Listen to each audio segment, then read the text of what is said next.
just occurred to me that oil and AI are pretty similar in some ways. They're both commodities. AI is rapidly becoming a commodity. They're both highly economically significant, driving innovation and growth, potentially.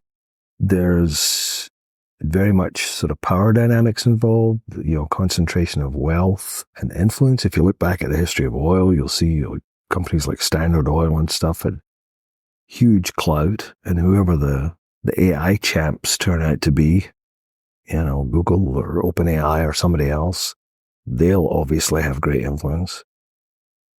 Both oil and AI are apparently going to have considerable environmental impact. AI mostly for just the huge amount of energy it takes to run these things, large language models and supercomputers and stuff like that.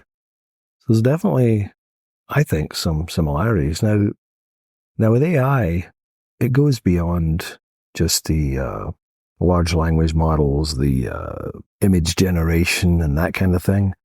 There's applications in medicine and engineering, and even beyond that kind of stuff. For example, Google recently announced a new version of their AlphaFold product with Google DeepMind. It's AlphaFold 3, which is an AI model that predicts the structure and interactions of molecules, proteins, DNA, RNA, that kind of thing.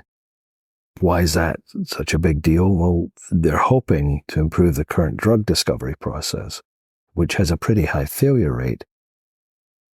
Scientists have a sort of limited map of the parts of those components of the human body and the ways diseases affect them.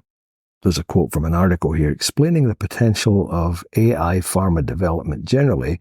The CEO of a drug startup told the MIT Technology Review all of Big Pharma taken together has an ingredient list of at most 10 million molecules to build drugs from. But, he explained, the number of molecules that exist is thought to be a decillion, which is a very, very big number. And that's where the computational power of machine learning models comes in. In engineering, for an example, there's an article, AI Meets Engineering, Monumo reinvents the electric motor. They have a proprietary technology that can run around 10 million simulations per day to test potential iterations of electric motor design.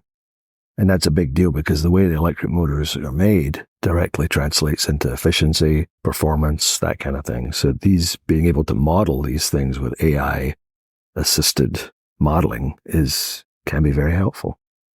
And completely out of left field, there is a bit of a trend in China, and this is probably partly because in Chinese cultural tradition, people have always been very referential towards their dead relatives.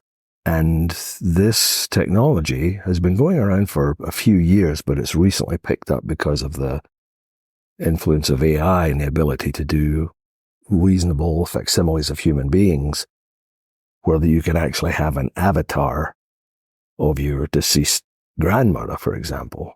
So you can, quote unquote, talk to them in a limited way.